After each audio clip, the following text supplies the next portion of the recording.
안녕하세요, 여러분. 자, 우리 저번 시간에 이제 프랑스 혁명 나폴레옹까지 이야기를 해봤습니다. 자, 나폴레옹이 이제 전 유럽을 휩쓴 이후에 유럽에 대해서 오늘 살펴보겠다고 이야기를 했죠. 교과서 146쪽부터 150쪽까지고요. 오늘 교과서 분량이 좀 많습니다. 보면 알겠지만 지금 이 한 강의가 산업혁명 전까지의 이야기거든요. 그래서 선생님이 지금 아마 국가별로 이렇게 타임라인을 잡아 놓을 건데요. 여러분들 강의 자체는 좀 길 거예요. 그래서 그걸 필요한 부분들 나중에 잘라가면서 들으시면 될 것 같습니다. 요건 한 큐에 끝내는 게 좀 좋을 것 같아서요. 자, 오늘 먼저 빈체제와 자유주의, 민족주의의 확산이라고 하는 걸 먼저 살펴볼 건데요, 내용을. 자, 자유주의, 민족주의가 오늘의 키워드입니다. 먼저 빈체제를 이야기할 때요. 자, 먼저 우리 저번 시간에 얘기했던 것들을 한번 잠깐 보도록 하죠. 나폴레옹 전쟁은 유럽의 자유주의와 민족주의를 자극하였다라는 얘기 했었습니다. 자유주의 이념이 확산되면서 유럽 각국에서 시민의 자유와 권리를 보장하려는 이런 움직임들이 일어나고요. 한편으로는 민족주의가 일어나면서 각국의 독립, 통일운동이 전개되었어요. 이러한 실제 사례들이 무엇이 있는가를 우리가 조금 더 구체적으로 살펴볼 거라는 게 오늘의 핵심 키포인트라고 생각을 하면 됩니다. 자, 그런데 빈체제, 자유주의, 민족주의는 우리가 저번 시간에 이야기했지만 빈체제는 오늘 처음 듣는 이야기네요. 자, 그럼 그 얘기부터 먼저 해야겠죠. 자, 나폴레옹 몰락 이후입니다. 나폴레옹 몰락 이후예요. 그래서 자, 나폴레옹이 몰락한 후에 유럽 각국이 전후 처리를 할 필요가 있어요. 나폴레옹 전쟁이라는 전쟁 이후의 상황을 처리할 필요가 있단 말이죠. 그래서 이게 뭐의 목적이냐? 이 빈회의라고 하는 거를 개최하게 된 목적인 겁니다. 그리고 이 빈회의라고 하는 거를 주도했던 사람, 우리 좀 기억을 해두죠. 당시 오스트리아의 재상이었던 메테르니히라는 사람입니다. 메테르니히라고 하는 사람이 빈회의를 개최를 하게 되는데요. 이 빈회의에서 결정된 사항들로 만들어진 빈회의 이후에 세계의 질서를 우리는 뭐라고 부르냐? 빈체제라고 부르는 겁니다. 자, 빈회의에서 정통주의를 표방하고 유럽 각국의 지배권과 영토를 프랑스 혁명 이전의 상태로 되돌리기로 함으로써 빈체제가 성립됩니다. 일단 이렇게 생각하자고. 빈회의라고 하는 건 나폴레옹 전쟁의 전후 처리를 위해서 진행이 됐던 거고요. 빈회의 이후에 결정된 유럽의 질서를 빈체제라고 우리가 살펴보는 겁니다. 자, 그래서 이를 지키기 위해서 신성동맹과 사국동맹이 결성되었다라고 되어 있죠. 즉 뭐냐? 빈체제라고 하는 거를 제대로 이행해 나가자, 제대로 지켜나가자라고 하면서 신성동맹이라고 하는 동맹과 사국동맹이라고 하는 동맹이 결성이 됐구나. 그럼 신성동맹과 사국동맹의 결성 목적이 뭐예요? 빈체제를 지키기 위해서입니다. 그래서 유럽의 자유주의와 민족주의 운동이 탄압받았다? 왜? 우리가 지금 아직 체크를 안 한 부분이 있네. 빈체제의 성격이 뭐예요? 뭐래? 정통주의래요. 정통주의. 그 다음에 뭐래? 유럽 각국의 지배권 그리고 영토를 뭐 이전으로 돌려놓는 거야? 프랑스 혁명 이전의 상태로 되돌리는 게 빈회의의 목적이었습니다. 빈회의의 목적이었어요. 그래서 뭐 하겠다? 유럽의 질서를 언제 이전으로? 프랑스 혁명 이전으로 회복시키겠다라고 하는 게 이 빈회의, 빈체제의 목적이라고 생각하시면 됩니다. 그러니까 조금 느낌이 안 맞는 느낌이 들어야 돼요, 여러분들.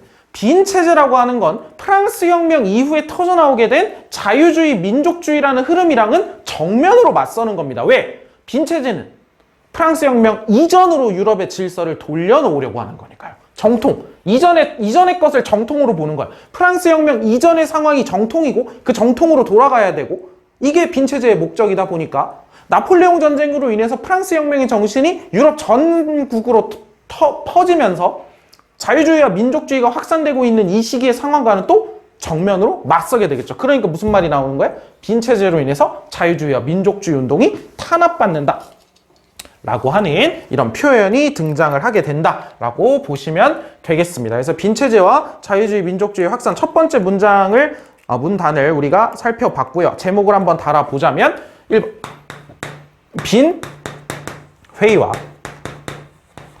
빈회의와 그다음에 그로 인해 만들어진 빈체제 라고 하는 정도로 선생님이 설명을 달았습니다. 오스트리아 비엔나라고 하는 도시에서 진행이 됐던 회의라서 우리가 빈회의, 빈체제라고 이야기를 합니다.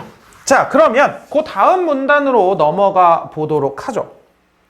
자, 먼저 신성동맹과 사국동맹 보고 넘어갈게요. 왼쪽 날개에 있었죠. 자, 신성동맹은 러시아, 오스트리아, 프로이센이 신성동맹을 러시아가 이제 하자라고 해가지고 이제 러시아, 오스트리아, 프로이센이 신성동맹을 만들었고요. 대프랑스 동맹, 전에 대프랑스 동맹 얘기 나왔었죠. 오스트리아, 영국, 러시아, 프로이센이 사국동맹을 체결해서 이 목적이 뭐였다? 빈 체제의 유지였다. 빈 체제를 지키기 위한 게 요 사국동맹과 신성동맹이었다. 잠깐 봐주시면 되겠습니다.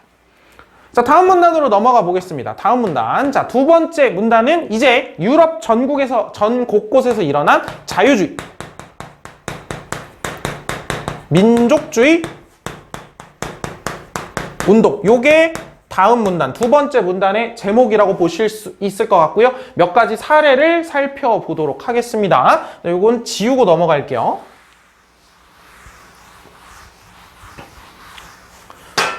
자, 잠시만. 요거를 먼저 한번 살펴보도록 하겠습니다. 프로이센 동그라미, 이탈리아 동그라미, 라틴 아메리카 동그라미, 그다음에 그리스 동그라미.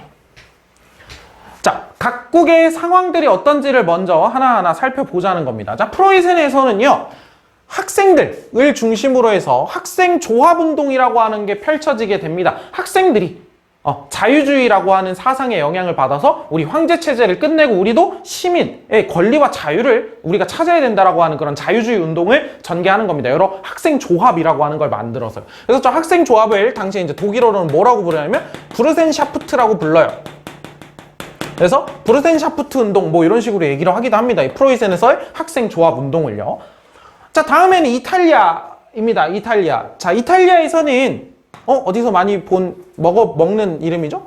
까르보나리 당이 자유주의 개혁을 추진하였다라고 되어 있죠. 요 까르보나리 당이라고 하는 사람들이 이제 자유주의 개혁, 그러니까 이 자유주의 개혁을 추진하는 사람들이 만든 어떤 조직 이름이 카르보나리인 거죠. 뭐 숯검댕이를 한 사람들 이렇게 해가지고 저 이름의 뜻 자체가 뭔가 하층민, 노동자들을 위한 당이다라고 하는 뜻일 수도 있고 실제로 그 사람들이 노동자 출신이었을 수도 있고 뭐 이렇게 해석을 하기도 한다고 합니다. 그래서 까르보나리, 우리가 뭐 일반적으로 지금 얘기하는 그 까르보나라의 뭐 언어적으로는 연결이 되어 있다고 하죠. 그래서 이탈리아에서는 까르보나리 당이 자유주의 개혁을 추진하였다. 이런 사례들이 나오고 있고요. 자, 라틴 아메리카라고 하면 북아메리카, 미국과 캐나다 같은 나라가 있는 북아메리카와 그 다음에 남아메리카, 그 사이에 있는, 특히 남아메리카 중에 북쪽에 있는 위치에 있는 그 지역에 있는 나라들을 얘기하는데요. 라틴 아메리카, 즉 일단 남아메리카입니다. 남아메리카 지역에 있는 나라들은 에스파냐의 지배를 받고 있는 경우가 대다수였죠. 브라질이 포르투갈의 지배를 받았던 것만 제외하면은, 그래서 에스파냐의 지배에서 벗어나려는 여러 독립운동. 자, 그럼 요 두 개는 자유주의 운동이라고 한다면 요거는 확실하게 민족주의 운동으로서의 영향도 있겠죠. 뭐 자유주의 운동이라고 하는 성격을 아예 빼버릴 수는 없겠지만 요 독립운동이 전개가 되는 모습을 우리가 살펴볼 수 있습니다. 자, 그런데 우리가 지금 라틴 아메리카의 자유주의 운동이라고 하는 걸 얘기할 때 요거를 잠깐만 한번 보도록 하겠습니다. 요 시기에 발표된 미국의 대통령 이름이 멀로예요. 그래서 멀로 선언이라고 얘기를 합니다. 이거 미국에서 발표된 겁니다. 자, 요 밑에 의미부터 좀 보도록 하겠습니다. 미국 대통령 멀로가 국정연설 중에 밝힌 외교 방침인데요. 멀로 선언에서는 미국이 유럽에 대해서 간섭하지 않을 테니, 요거 일단 잘 보세요. 미국이 유럽에 대해서 간섭하지 않을 테니 핵심은 이겁니다. 유럽도 아메리카에 대해서 간섭하지 마라라고 하는 게 핵심 내용입니다. 자, 봐봐.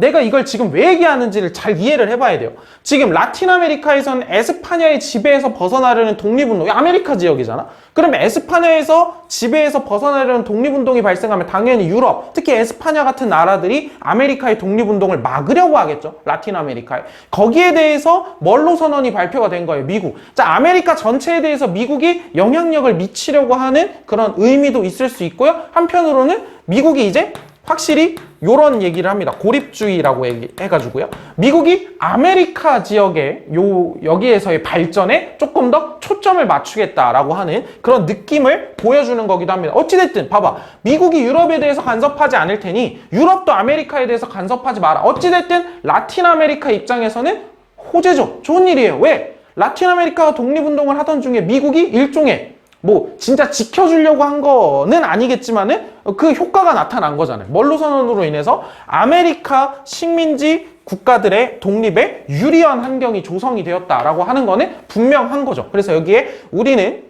미국과 유럽 국가들 사이에 존재하는 우호적 관계를 위해서 그들이 아메리카의 어느 곳에라도 힘을 확장하려고 시도한다면, 즉 그들이 누구야? 유럽인들이죠.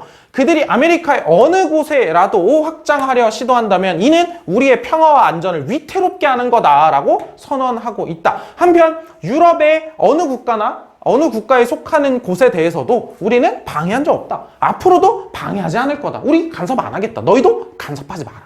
그러나 스스로 독립을 선언하여 유지하였고 또 우리가 깊이 고찰한 끝에 호혜, 서로에게 도움이 되는 원칙에 따라서 승인한 정부들을 억압하거나 그 밖의 방법으로 그 운명을 지배하려는 목적하에 취하는 유럽 어느 국가에 대한 간섭 행위도. 자, 사실 이 부분은 거의 뭘 저격하고 있는 거예요? 라틴 아메리카의 독립운동에 간섭하지 말라는 거죠.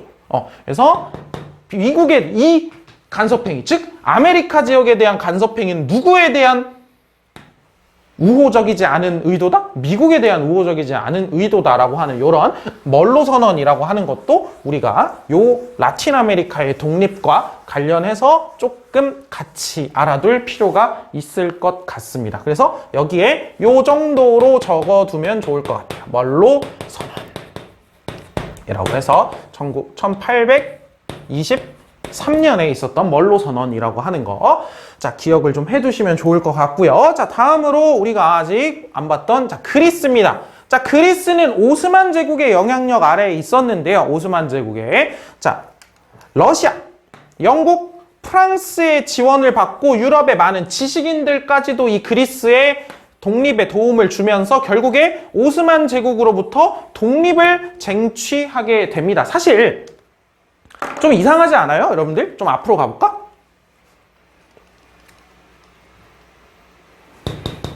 러시아, 영국. 러시아, 영국 지금 어때요? 지금 빈 체제를 유지하려고 하는 나라들이잖아. 그쵸? 근데 왜 그리스에서 민족주의적인 독립운동이 일어나니까 여기 러시아와 영국이 도와주죠? 라고 하는 생각을 할 수 있는데, 자, 그리스가 독립운동을 시작을 했어요.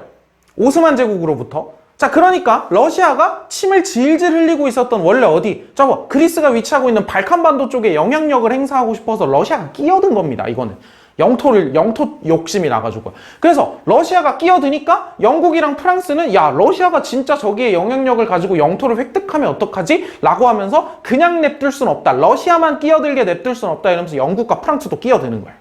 그러면서 결국에 오스만 제국만 쥐어 터지고 그리스가 독립하게 되는 그런 모습, 그런 그림이 그려지게 된 거죠. 어쨌든 그리스는 러시아, 영국, 프랑스의 지원과 유럽의 지식인들의 도움을 받아서 오스만 제국으로부터 독립을 쟁취하게 되고 있는 모습을 우리가 살펴봤습니다. 멀로 선언까지 봤고요. 자, 요거를 우리가 좀 살펴볼 필요가 있는 거죠. 빈 회의 이후의 상황들을 우리가 먼저 좀 정리를 하고 이제부터 프랑스, 영국, 그 다음에 뒤로 넘어가면 이탈리아, 독일, 미국, 러시아의 이야기를 차근차근 하나씩 살펴볼 겁니다. 지금 약간 PPT가 오류가 나가지고 선생님이 좀 왔다 갔다 하는 게 정신이 없었는데 좀 미안합니다. 빈 회의 이후의 상황을 한번 보도록 할게요. 자, 어찌됐든 프랑스는 나폴레옹이 태어났던 나폴레옹의 주역인 곳이었고요. 그래서 프랑스는 요렇게, 자, 프랑스는 프랑스 혁명 이전으로 돌아갈 거라고 했어요. 자, 뭐 유럽 전체의 질서를 프랑스 혁명 이전으로 돌리려고 하는 거지만 어쨌든 프랑스는 기존 왕조, 원래 부르봉 왕조라는 왕조가 있었거든요. 기존 왕조가 부활합니다. 그리고 어찌됐든 나폴레옹 전쟁을 일으켰던 전범 국가, 뭐 이 당시에 전범이라고 하는 표현을 쓰진 않았지만 약간 요런 취급을 받았다는 겁니다. 전범국으로서 주변국의 관시를 받게 된 요런 상황들. 자, 독일 지역을 한번 보겠습니다.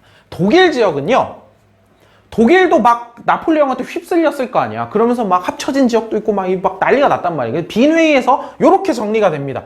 35개의 영방국가 쪼개져 있는, 그러니까 원래 신성 로마 제국 아래에 제후 국가들로 불렸던 그 지역들이에요. 근데 신성 로마 제국 나폴레옹이 해체했잖아. 신성 로마 제국 없어요, 이제. 그래서 35개의 영방국가와 4개의 자유도시, 자유로운 도시들로 독일 연방이라고 하는 게 구성이 됩니다. 독일 지역 전체예요. 독일 연방에 구성이 되고요. 이 독일 연방에 누구도 들어가 있냐면 프로이센과 오스트리아도 들어가 있어요. 이 둘이 제일 세겠죠. 그래서 프로이센과 오스트리아가 이 독일 연방의 중심 국가가 됩니다. 요거 한번 봐두시죠. 자, 다음 프로이센은요. 요 빈 회의 이후에 독일 지역에 있는 영토를 조금 가져갑니다. 자, 독일 지역에 원래 안 가지고 있었던 영토를 좀 더 가져가요. 오케이? 좀 더 가져가요. 근데 오스트리아는 독일 지역에 있었던 영토를 일부 잃어버립니다. 자, 봐봐. 독일 지역에 독일 연방이 만들어졌어요. 이 독일 연방이 프로이센과 오스트리아 중심으로 굴러가는데 프로이센은 독일 지역의 영토를 일부 얻었고요. 오스트리아는 독일 지역의 영토를 일부 잃었어요. 그러면 둘 중에 이제 앞으로 독일이 통일해 나가는 과정에 있어서 누가 더 영향력을 행사할 가능성이 높아 보여요? 프로이센이 높아 보이죠? 그렇게만 느낌을 가져가 주시면 됩니다. 자, 근데 오스트리아는 독일의 영토를 일부 잃어버리면서 이탈리아 북부의 영토를 획득했습니다. 자, 그러면 가뜩이나 쪼개지고 난리 나고 있었던 이탈리아는 이탈리아 북부 영토를 오스트리아가 가져가면서 더 오스트리아의 영향력까지 있겠네요. 여러 왕국이랑 교황령으로 여전히 분열되어 있는 건 이탈리아는 거의 그냥 분열 그 자체입니다. 이탈리아는 계속 분열되어 있는데 이렇게 오스트리아가 이탈리아 북부 영토를 획득하면서 오스트리아의 간섭까지 들어오게 됩니다. 오케이? 자, 그리고 러시아는요. 여러분들 봤었죠? 나폴레옹이 마지막에 러시아에다 갖다 박았다가 이제 세력이 확 줄게 되죠. 나폴레옹 격퇴의 주역입니다. 군사적 강국으로서 영향력이 굉장히 강해져요. 이전에 비해서 러시아는요. 그런데 러시아는 겉으로는 굉장히 강해졌으나 속은 여전히 썩어 있었다는 얘기를 이따가 할 겁니다. 그래서 이 이야기들을 여러분들이 한번 좀 정리를 해놓고 나면요. 이 이후의 내용들을 받아들이기가 훨씬 쉽습니다.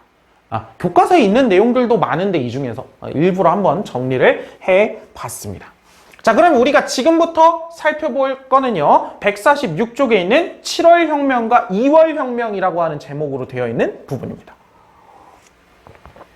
프랑스의 이야기죠. 프랑스는 기존 왕조가 부활했고요. 전범국으로서 주변의 감시를 받고 있다라고 되어 있습니다. 자, 그래서 처음에 나와 있죠. 빈 회의 이후에 프랑스에서는 부르봉 왕조가 부활합니다. 빈 회의 이후에 프랑스에서는 부르봉 왕조가 부활합니다. 요 왕조 이름은 눈으로 익혀두세요. 자주 보게 될 거니까. 부르봉 왕조가 부활합니다. 그 부활한 왕조의 왕이 누구야? 샤를 10세라고 하는 왕입니다. 샤를 10세. 자, 샤를 10세는요. 그런데 자, 봐봐. 어쨌든 빈 회의, 빈 체제라고 하는 건 프랑스 혁명 이전에 강력한 왕권이 있었던 때로 또 돌아가는 걸 거 아니에요. 그래서 있었던 의회를 해산하고 선거권은 제한하고 언론은 통제하는 등 굉장히 강압적인 정책을 펼치게 됩니다. 강압적인 정책을 펼치게 돼요. 그러자 파리의 자유주의자들과 시민 그리고 노동자들이 부르봉 왕조를 무너뜨리고요. 부르봉 왕조를 무너뜨리고 누구? 자, 동그라미 루이 필리프라고 하는 사람을 왕으로 추대해서 입헌군주제 정부가 수립을 하게 되는데요. 이 과정, 선생님이 지금 괄호 쳐놓은 과정 있죠? 이러한 샤를 10세 부활한 부르봉 왕조에 저항해서 자유주의자 시민 노동자들이 루이 필리프를 왕으로 추대해서 헌법을 통한 입헌군주제가 수립이 되게 하는 이 사건을 우리는 7월 혁명이라고 부릅니다. 7월 혁명이라고 부르고요. 7월 혁명. 그래서 1830년 7월이어서 7월 혁명이라고 부릅니다. 7월 혁명이라고 부르고 방금 있었던 요 샤를 10세의 이러한 행동들이 7월 혁명의 배경이라고 볼 수도 있을 거고 방금 봤던 경과 또는 전개라고 볼 수 있겠죠? 요 7월 혁명이 어떻게 전개되었는가에 대한 이야기를 우리가 살펴본 겁니다. 오케이. 자, 그런데 자, 바로 그냥 그대로 쭉 이어갈 거예요. 그대로 쭉 이어갈 거야. 7월 왕정이라고 얘기합니다. 뭐? 7월 왕정이라고 하는 표현은 뭘까요? 7월 혁명을 통해서 만들어진 입헌군주제 정부를 7월 왕정이라고 이야기를 합니다. 이 7월 왕정의 왕은 누구겠어? 아까 루이 필리프라고 하는 사람을 왕으로 추대했다고 했죠. 자, 7월 왕정에서는 그런데 생각보다 사람들이 생각한 것과 다른 모습들이 나타나요. 소수의 대지주에게 권력과 부가 집중되었고 선거권도 부유한 시민들에게만 주어집니다. 부유한 시민들에게만 주어졌어요. 그런 걸 원하고 만든 건 아닐 거 아니야. 7월 혁명을 한 건 아닐 거 아니에요. 그런 만큼 지금 7월 혁명이 어떠한 성격을 가지고 있다라고 볼 수 있을까요? 확실히 상층 시민들 있죠. 이렇게 표현하죠. 좀 돈 좀 있는 사람들, 상층 시민들, 이 부르주아 층을 주도로 해서 요 7월 혁명이 전개되다 보니까 7월 혁명의 결과물인 7월 왕정에서는 이 부르주아 층에게 권력과 부가 집중된다는 걸 우리가 볼 수 있죠. 요거는 여러분들이 써놓으면 스토리상 이해하기가 편하겠죠. 그럼 다음 화면으로 넘어가 볼게요. 다시. 자, 그래서 소수의 대지주에게 권력과 부가 집중되었다. 요걸 7월 혁명을 주도했던 사람들로 한번 생각해 볼 수 있어요. 당연히 돈 없고 힘든 사람들, 특히나 이 노동자들의 불만이 상당히 커집니다. 그래서 이 노동자들이 선거권 확대 요구를 진행을 하게 되죠. 선거권 확대 요구를 진행을 하게 됩니다. 오케이? 자, 그래서 지금 이제부터 어디를 향해서 달려가는 거냐면 2월 혁명이라고 하는 사건을 향해서 달려가는 겁니다. 2월 혁명이라고 하는 사건을 향해서. 그래서 2월 혁명의 첫 번째 배경이라고 볼 수 있을 겁니다. 여기까지가. 소수의 대지주와 일부 사람들에게 선거권이 굉장히 몰리고 권력과 부가 몰리면서 노동자들의 불만이 커졌고 선거권 확대 요구로 발전하였다. 또 한편 프랑스에서 산업혁명이 진행이 되면서 프랑스에서 우리 산업혁명이라고 하는 건 여러분들이 아는 정도로만 지금 알아들으면서 가자고. 산업혁명은 뒤에 아예 하나의 단원으로 얘기를 할 거니까 알아들을 수 있을 정도로 막 산업이 발전했다 이 정도로 생각하면 됩니다. 자, 프랑스에서는 산업혁명이 발전하면서 진행되면서 사회주의가 확산되고, 그러니까 왜 노동자들의 삶이 힘들어지는 가운데서 사회주의라고 하는 여러분들이 아는 그 사회주의라고 하는 이념이 막 태어나고 이러거든요. 이 시기에. 그래서 노동자들의 의식도 크게 성장하고 있는 상황이었어요. 자, 봐봐. 불만이 쌓여가는데 노동자들은 세력이 커지고 있는 상황입니다. 자, 요게 지금 우리가 2월 혁명의 뭐라고 볼 수 있는 거예요? 배경이라고 볼 수 있는 거죠. 2월 혁명의 배경. 자, 마침내 여기가 이제 전개입니다. 1848년 중소시민계급들 그리고 불만이 쌓이던 노동자들이 선거권을 확대하라 라고 요구하면서 7월 혁명으로 왕으로 추대되었던 이 루이 필리프를 몰아내고 공화정을 마침내 수립하게 됩니다. 이번엔 결과물이 뭐예요? 입헌군주제가 아니라 공화정이네요. 그래서 2월 혁명이라고 부릅니다. 우린 이 사건을. 요게 이제 전개 과정이죠. 전개 과정이죠. 그래서 2월 혁명의 영향력을 한번 보도록 하겠습니다. 1848년 2월 혁명이 어떠한 영향을 가졌는지를 한번 살펴보자면, 자, 유럽 곳곳에서 다른 나라들에도 자유주의와 민족주의 운동이 일어나게 했죠. 그래서 1848년부터 1849년까지가 정말 유럽 전역에서 혁명이 발생하는 정말 혼란스러운 1년이었습니다. 혁명이 엄청나게 많이 발생하는. 근데 이 시기의 혁명은 거의 대부분 실패로 끝나기는 합니다. 그래서 결국 마지막에 요건 좀 중요하겠죠. 얘들아, 이 사람이 누구였어요? 빈 회의를 주도했던 사람이죠. 오스트리아의 재상이었습니다. 오스트리아에서도 이 2월 혁명의 결과 혁명이 일어나서 메테르니히가 쫓겨납니다. 그래서 사실상 요 2월 혁명의 영향으로 빈 체제가 박살나는, 빈 체제가 무너지는 우리가 그런 모습을 살펴볼 수 있습니다. 자, 근데 우리가 여기에서 조금 정리하고 가야 될 게 있어요. 좀 정리하고 가야 될 게 있는데, 자, 봐봐. 우리가 프랑스의 첫 번째로 나왔던 공화정이 뭐가 있었죠? 프랑스의 첫 번째 공화정이, 그렇죠? 프랑스 혁명 과정에서 있었던 국민공회에서 공화정 선포를 했었죠? 그게 제1공화정입니다. 근데 공화정이 무너지고 얼마 지나지 않아서 나폴레옹이 황제로 즉위하죠. 그걸 우리가 뭐라고 불렀었냐면 제1제정이라고 불렀습니다. 제1제정이라고 불렀어요. 근데 어찌됐든 이전에 왕조가 부활했고 계속해서 이어지던 가운데에서 2월 혁명으로 공화정이 다시 수립했죠. 그래서 우리는 이 2월 혁명으로 만들어진 공화정을 제2공화정 이렇게 부릅니다. 제2공화정 이렇게 부릅니다. 지금은 어떤 상태예요? 공화정이 이어지고 있는 상태입니다. 제2공화정이라고 이야기를 하고요. 자, 그러면 다음으로 넘어가 볼게요. 다음 문단으로. 지금 2월 혁명으로 프랑스는 공화정이 만들어진 상태입니다. 2월 혁명 이후에 이제 대통령제로 가는데요. 대통령에 누가 당선이 되냐면 이름이 좀 쎄하죠? 이름이 좀 쎄하죠? 누구예요? 루이 나폴레옹. 루이 나폴레옹은 이 사람 누구냐면 뭐라고도 부르냐면 나폴레옹 3세라고도 불립니다. 이름이 여러분들이 좀 쎄함이 나오면 좋을 것 같은데 나폴레옹, 여러분이 아는 그 나폴레옹 있죠? 이제 나폴레옹 전쟁에 나폴레옹의 조카입니다. 루이 나폴레옹이 대통령에 당선되고 처음에 뭐 그렇게 가는데 나폴레옹이 이제 쿠데타를 일으키고 그리고 사실 혁명이 계속 진행되면서 봐봐. 빈체제 이후에 7월 혁명, 2월 혁명이 진행되면서 사람들도 그냥 일반적인 민중들도 굉장히 피곤한 상태입니다.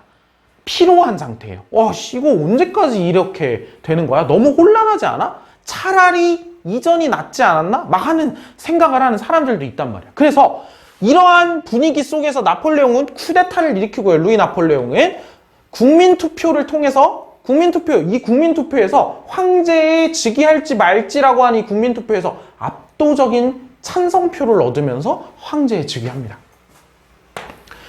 프랑스는 또다시 황제 제정이 시작이 됐죠. 그래서 아까 제2공화정에서 이번에는 이렇게 된 걸 뭐라고 부르겠어요? 제2제정이라고 부릅니다. 제2제정이라고 불러요. 자, 근데 루이 나폴레옹은 이제 한동안 계속해서 황제로서 즉위를 하게 되는데 나중에 볼 겁니다. 크림 전쟁이라고 하는 전쟁도 참전을 하고요. 인도차이나 반도라고 하면 지금 뭐 베트남, 캄보디아, 미얀마 있는 그 동남아시아 위에 있는 커다란 반도를 인도차이나 반도라고 얘기하거든요. 그 인도차이나 반도 점령 등 대외 팽창 정책을 계속해서 하는데요. 나중에 프로이센과의 전쟁을 치르게 됩니다. 프로이센과의 전쟁에서 패하면서 사실상 몰락하게 되는데 이때 프로이센과 이 전쟁을 뭐라고 부르냐면 그냥 프로이센이 이겼으니까 프랑스 전쟁이라고 부릅니다. 이따가 다시 볼 거예요. 프로이센 부분에서 이 프랑스 전쟁에서 패배하고 프로이센이 프랑스의 파리를 점령해요. 아예 수도를 점령하거든요. 이때 점령했을 때 이때 파리의 노동자들이 파리코민이라고 하는 파리의 노동자들 우리는 프로이센의 지배를 거부한다. 프로이센의 점령을 거부한다. 라고 하는 그러한 자치정부를 만듭니다. 파리 시민들이요. 파리의 노동자들이 자치정부를 수립하고 그 자치정부 이름이 뭐라고요? 파리코민이라고 하는 자치정부를 수립하고 저항하는데 결국에는 진압됩니다. 진압이 돼요. 프로이센의 도움을 받아서 프랑스 정부가 이제 진압을 하게 되는데 결국 다시 공화정이 수립이 됩니다. 요게 이제 제3공화정이죠. 너무 숨가쁘죠? 그냥 요 정도로만 정리하시면 돼요. 여기 있는 내용 정도로만 정리하시면 됩니다. 그래서 루이 나폴레옹이 쿠데타와 국민투표를 통해서 황제의 즉위에서 제2제정이 성립을 하는데 대외 팽창을 꾀하는 과정에서 결국 프랑스 전쟁에서 프로이센에게 집니다. 이때 파리가 점령당하는데 그 파리가 점령당했을 때 파리 노동자들이 우리는 프로이센의 지배 거부한다. 프로이센에게 항복한 너희 프랑스 정부 반성해라 라고 하면서 저항하는 파리코민이라는 자치정부를 수립했으나 금방 진압됩니다. 그러고 나서 이제 곧 다시 공화정이 수립이 되죠. 우리는 그걸 제3공화정이라고 이야기를 합니다. 그래서 프랑스의 흐름은 이 정도로만 정리를 해주시면 될 것 같습니다.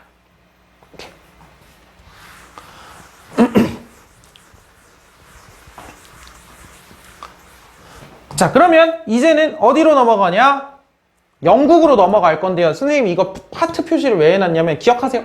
이 하트 표시를 한 거는 이따가 다른 나라랑 연결해서 다시 한번 볼 부분입니다. 이 빨간색 하트는 빨간색 하트끼리 연결을 해 놓을 거예요. 이따가. 귀엽죠? 자, 영국으로 넘어가겠습니다. 영국으로 넘어갑시다. 영국으로. 자, 영국은 자유주의적 혁명, 민족주의적 혁명이 일어나지 않아요.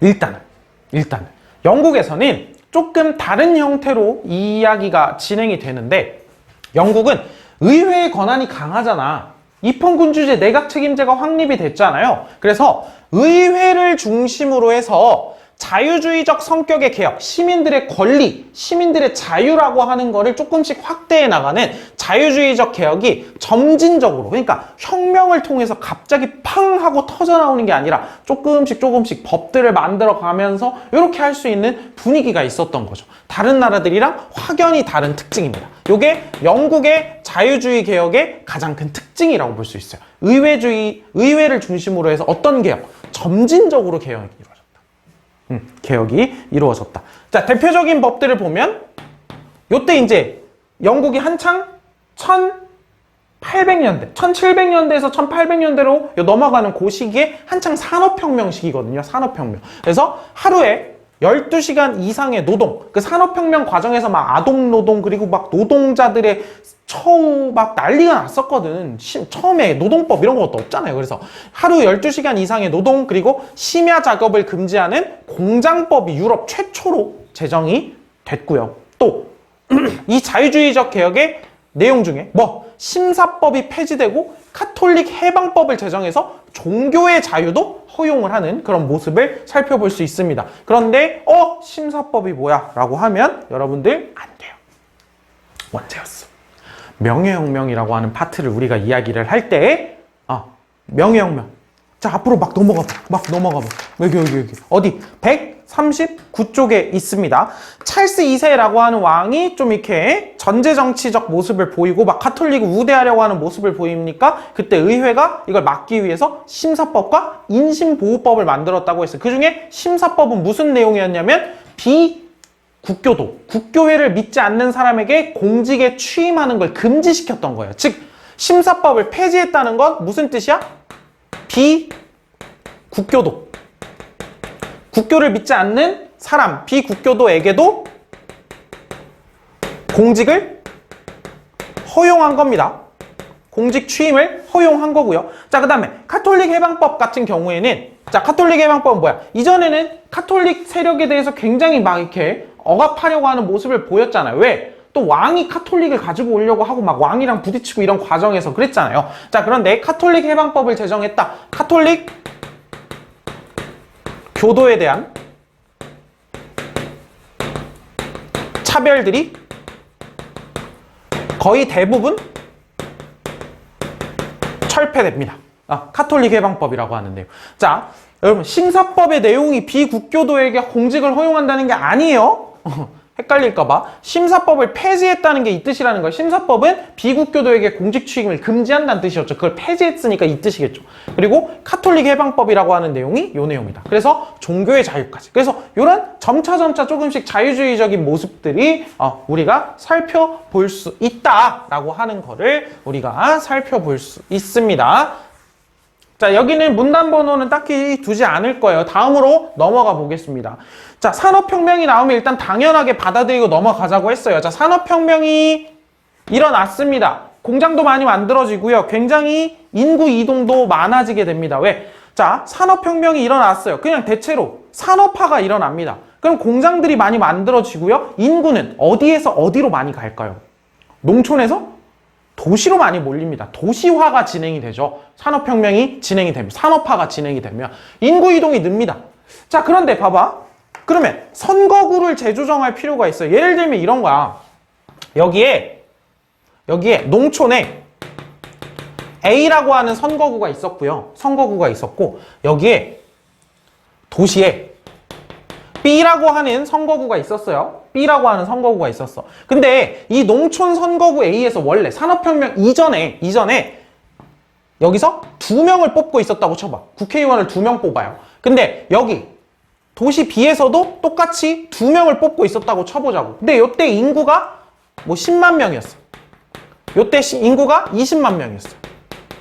20만 명이었어. 근데 자, 이제 산업혁명이 일어났습니다. 산업혁명이 발생을 하면서 농촌의 인구가 싹 빠졌어. 여기 한 2만 명 남았어요.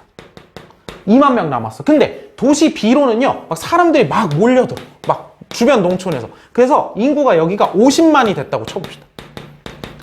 그런데 자, 그러면 지금 인구가 너무 다르죠? 인구가 너무 다른데 뽑는 국회의원 숫자가 똑같단 말이야. 아직 선거구를 다시 조정하지 않았으니까. 선거구를 조정하지. 그래서 여기는 인구가 2만 명인데 국회의원이 2명 나오고요. 여긴 인구가 50만인데 2명밖에 안 나와요. 그래서 선거구를 재조정할 필요가 있게 되었고,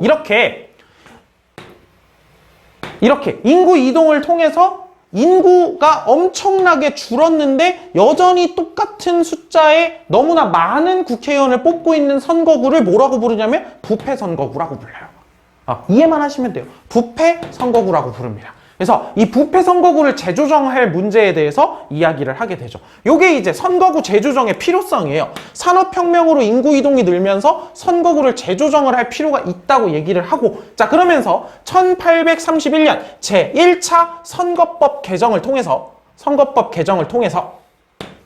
부패 선거구를 없애고 새로 돈을 벌게 된 신흥 상공업자들에게 선거권을 부여합니다. 그런데 지금 딱 듣고 쎄해야 돼요. 왜? 신흥 상공업자들에게 부여했다는 건 못 받은 사람들이 있다는 거네. 대표적으로 또 누구겠어요? 노동자들이겠죠.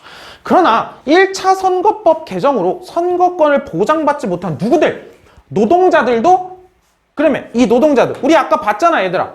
프랑스에서도 7월 혁명으로 인해서 많은 걸 기대했던 노동자들이 실망을 했고요. 그게 결국 다시 터져나온 게 2월 혁명이었죠.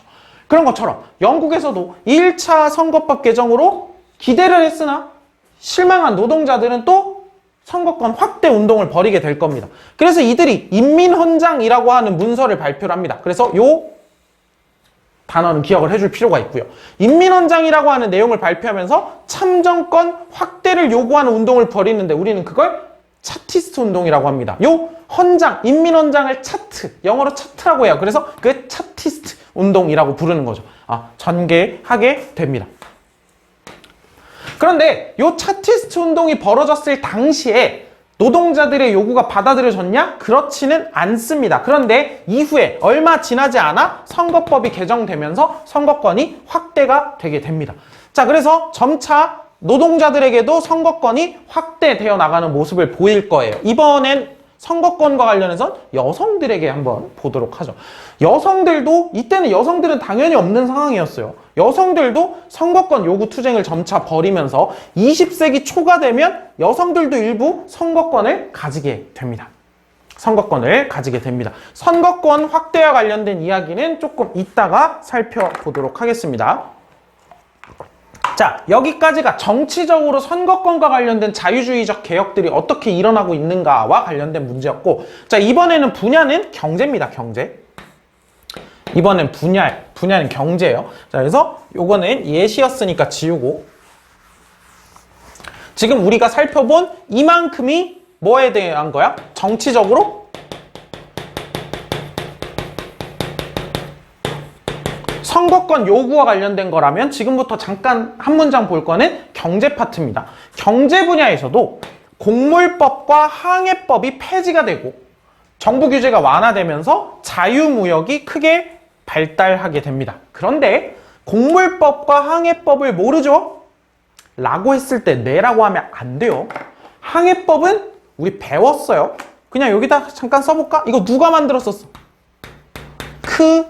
롬웰 때 만들었던 거잖아. 네덜란드를 견제하기 위해서 영국이나 영국 식민지로 들어오는 배는 그 배의 선주, 배의 주인이 반드시 누구여야 된다? 영국인이거나 영국 식민지인이어야 된다 라고 하는 그 항해법은 폐지됩니다. 요때 폐지되고요. 또 곡물법이라고 하는 게 폐지가 되는데요. 곡물법. 우리가 곡물법이 뭔지를 먼저 간단하게 살펴볼게요. 자료. 자, 영국 의회에서 만들어진 법이었는데 영국 국내에서 밀의 가격이 일정 수준 이하로 내려가면 외국산 밀의 수입을 금지한 겁니다. 얘들아 봐봐. 밀 가격이 계속 떨어져요. 계속 떨어져요. 그러면 이제 이 밀 가격이 계속 떨어지는 걸 막아야겠다 싶어서 만든 법인 거죠. 이 법은. 밀 가격이 계속 떨어질 때 이쯤에서 막으려면 이때쯤부터 외국산 밀의 수입을 금지하는 거야. 밀이 너무 많으니까 밀이 싼 거 아니에요. 맞죠? 밀이 가격이 내려간다는 건 밀이 너무 많다는 거 아니야. 그러니까 더 못 들어오게. 누구를 위한 법일까요, 이거? 지주들을 위한 법입니다. 지주들을 위한 법이에요. 지주들. 근데 당연히 누구는 불만이 있을 수밖에 없냐면 이제 막 무역을 통해서 돈을 벌고 있는 사람들 있죠. 무역을 통해서 돈을 벌고 있는 자본가들.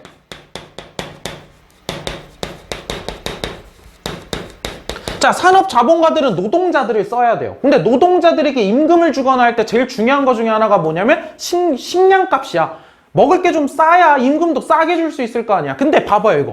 밀 가격을 계속해서 일정 수준으로 맞춰 놓으려고 하잖아. 지주들 입장에서야 밀 가격이 기존 일반적으로 유지가 되니까 이득이겠지만 이 자본가들 입장에서는 임금 문제가 더 심각하게 발생한다는 거예요. 또 누구도 반대를 하냐면 자유무역을 주장하는 사람들 있죠. 자유무역론자들. 이런 사람들도 반대해요. 왜? 이 국가가 너무 무역에 개입하는 거 아니냐라는 거죠. 그래서 이 곡물법에 굉장히 반대하는 운동들도 많이 일어나게 되고요. 결국에 곡물법이 이 시기에 폐지되는 모습을 우리가 살펴볼 수 있습니다. 자료를 통해서 조금 더 구체적으로 우리가 봤던 것들을 살펴보도록 하죠. 자, 여기 차티스트 운동 관련된 내용입니다. 자, 차티스트 운동하면 머릿속에 쫙 떠올라줘야죠. 제1차 선거법 개정으로 신흥상공업자들에게는 선거권이 부여가 됐는데 노동자들은 얻지 못해서 선거권 확대를 요구하면서 인민헌장을 발표하고 전개했었던 선거권 확대 요구 운동이 이 차티스트 운동이었습니다. 우리는 자유인의 의무를 수행하고 있고 자유인의 특권을 가져야 한다. 그러므로 모든 성인 남자에게 의원 선거권을 부여할 것. 앞으로 있을 모든 의원 선거를 비밀 선거로 할 것. 그렇게 선출된 의원이 임기가 어떤 상황에서 1년을 넘지 않도록 할 것. 너무 고이지 않게 하겠다는 거죠. 피선거권자의 모든 재산 자격을 철폐할 것. 이런 거. 지금 이 재산 자격이 있으니까 노동자들이 못 들어가는 거 아니에요. 의원이 일하는 기간에 대해서 적절한 보상을 제공할 것 등을 주장하고 있다. 그래서 그 내용이 어디에 들어가 있어요? 지금 인민헌장에 들어가 있는 내용 볼 수 있죠. 자, 거기에 1번 한번 보시면 기역의 원칙이 모든 성인 남자에게 의원 선거권을 부여한 게 처음으로 정해진 때가 언제냐라고 하는 걸 여기서 한번 찾아볼까요?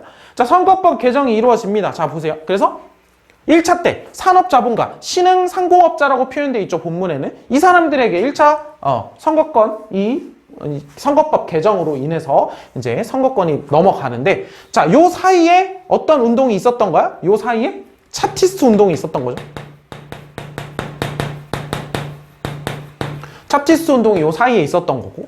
자, 그래서 요 사이에 차티스트 운동을 통해서 소시민, 도시 노동자, 광산 노동자들에게까지도 노동자들에게 점차 부여되고 있는 거 보이죠? 선거법이. 그러다가 모든 남자에게 적용이 되는 건 몇 차예요? 4차네요. 4차. 31세 이상 여자. 근데 몇 년이야? 1918년이면 이거 언제 이후냐면 세계 1차 대전이 끝난 이후예요. 세계 1차 대전 이후. 그러고 나서 쭉 전개가 되다가 이제 지금은 1969년 이후에 만 18세 이상 남녀로 되고 있네요. 여자는 처음엔 나이 기준이 높았는데 이제 나이 기준이 남녀가 똑같아진 게 1928년 5차 선거법 개정 때네. 자, 그래서 이런 전체적인 그림을 한번 그려볼 수 있으면 좋을 것 같습니다. 한번 봐보시고요. 자, 우리가 마지막 자료 3번에서 살펴볼 자료는 곡물법과 관련된 이야기입니다. 너무 길쭉해가지고 선생님이 타이핑으로 가지고 왔어요. 자, 니은 한번 볼까? 자, 외국산 밀을 비롯한 그 밖의 생산품 수입을 금지하며 국내 식료품 가격을 인위적으로 올리는 여러 법률. 자, 국내 식료품 가격이 떨어지고 있을 때, 특히 밀의 가격이 떨어지고 있을 때 외국산 밀의 수입을 금지함으로써 일정한 가격을 유지하거나 가격을 올리려고 하는 법. 대표적인 법이 뭐예요? 곡물법이잖아. 곡물법. 우리나라의 주요 제조업이 위기에 처해 있음을 엄숙히 선언한다. 이렇게 커다란 위험을 피할 수 있도록 우리 모임은 어느 모임? 반곡물법 동맹. 우리 모임은 이러한 모든 법률의 전면적이고 신속한 폐기를 위해 노력을 쏟을 것을 굳게 맹세한다 라고 하면서 2번 한번 보시면 2번이 아니라 이제 니은 3번 보시면, 자, 니은을 참고해서 곡물법이 당시 영국 경제에 미친 영향을 한번 토론해보자 라고 되어 있습니다. 자, 한번 보세요. 소비자들 같은 경우에는 이제 곡물법이 폐지가 되면 좋은 점이 뭐냐면 밀 생산량이 얼마나 되든지 간에 적절하게 싼 가격으로 이제 밀을 구입할 수 있어요. 곡물법이 있을 때는 어때? 곡물법이 있을 때는 쌀 가격이 일정하게 계속 유지된단 말이야. 높은 수준으로. 그리고 이걸 반기는 사람들은 이 밀 가격이 유지됐을 때 좋은 사람들은 누구예요? 지주들이죠. 지주들. 그런데 산업자본가들도 여기에 아까 선생님이 말했듯이 뭔가 이득을 얻지 못하는 부분들이 있었고, 그래서 그런 사람들이, 그리고 일반적인 사람들이 이런 곡물법 폐지 운동을 전개했었다 정도로 그냥 선생님이 얘기했던 걸 알아들으시면 될 것 같습니다. 그래서 영국의 자유주의 개혁도 이렇게 이어나가고 있는데 앞으로 볼 개혁들과 그리고 앞에 봤던 프랑스의 개혁들과도 확연하게 다른 특징은 뭐다? 영국의 자유주의 개혁은 의회를 중심으로 점진적으로 전개가 된다라고 하는 거 잘 정리를 해두시면 될 것 같습니다. 그래서 지금 빈체제와 프랑스, 영국의 이야기 봤고요. 그럼 잠깐 끊고 다음 이탈리아와 독일의 통일에 대한 이야기 넘어가 보도록 하겠습니다. 자, 그럼 이제 148쪽으로 왔고요. 이탈리아와 독일의 통일에 대해서 살펴보도록 하겠습니다. 자, 오스트리아의 상황, 이탈리아의 상황, 빈회의 이후 아까 봤던 거 있죠? 요만큼만 잘라온 겁니다. 자, 오스트리아의 독일 지역에 대한 이야기는 조금 이따 하도록 하고요. 자, 이탈리아 북부 영토를 획득했다고 얘기를 했습니다. 그러면서 이탈리아의 북부 지역은 오스트리아의 간섭을 강하게 받게 되고요. 이탈리안 시작 자체가 여러 왕국이나 교황령으로 분열되어 있는 모습들 우리가 이렇게 살펴볼 수 있습니다. 엄청나게 분열이 되어 있죠. 막 쪼개져 있고 막 난리 나 있어요. 자, 그런데 오늘 현재 이탈리아 통일의 주인공은 요 사르데냐 왕국이라고 하는 나라입니다. 요 사르데냐 왕국. 사르데냐 왕국이라고 하는 데를 보면 시작이 어디냐면 지금 요 사르데냐라고 하는 곳과 요 제노바라고 하는 곳 있죠. 제노바라는 곳이 찍혀있는 요 지역. 지금 사르데냐 왕국은 처음에 시작할 때 요 두 지역으로 시작이에요, 지금. 1815년 사르데냐 왕국이니까 요 두 지역으로 지금 시작하는 거야. 요 두 지역으로. 그래서 나중에 요 전체, 지금 요 국경 있죠? 요 국경까지 다 가지게 되는 상황, 이탈리아가 통일하게 되는 상황까지 우리가 한번 살펴보도록 할 겁니다. 시작은 이렇게 두 지역으로 시작하는 거예요. 이렇게 두 지역으로 시작을 할 거고, 자, 가보도록 하죠. 이탈리아는 처음에 시작 상황을 보겠습니다. 사르데냐 왕국을 비롯한 여러 왕국과 교황령으로 분열되어 있었다. 여기가 주인공이라고 했어요. 여러 왕국과 교황령으로 분열되었다. 어쨌든 요게 지금 주인공입니다. 사르데냐 왕국이 요 얘기 있고요. 북부 지역은 오스트리아의 간섭과 지배를 받고 있었다.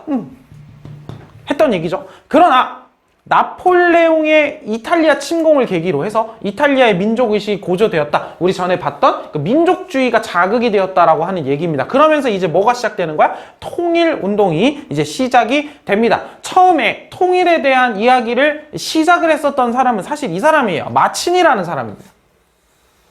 이 마치니라고 하는 이탈리아 사람은요, 프랑스 2월 혁명의 소식을 듣고, 아까 프랑스 혁명 봤을 때, 2월 혁명 봤을 때 프랑스 혁명의 다시 한번 2월 혁명의 영향으로 뭐가 있었어요? 유럽 각지의 민족주의와 자유주의가 어떤 자극을 받았다고 했죠. 그 중에 하나였던 거예요. 마치니라는 사람은 2월 혁명의 영향으로 소식을 듣고 이 청년 이탈리아당이라고 하는 당을 조직을 합니다.